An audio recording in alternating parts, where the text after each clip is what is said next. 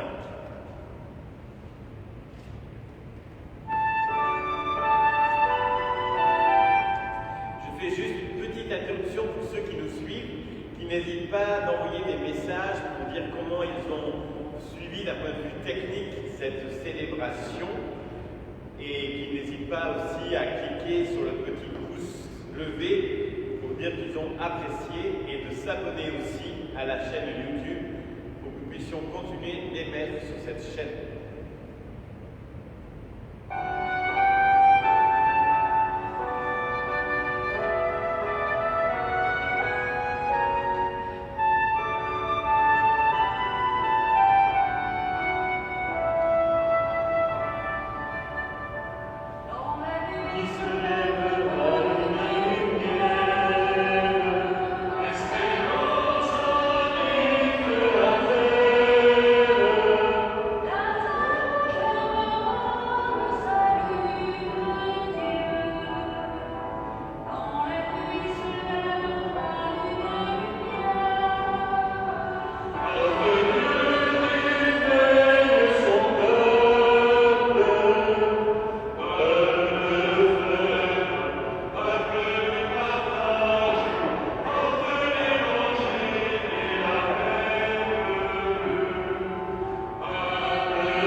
Bonne fin de journée et d'année.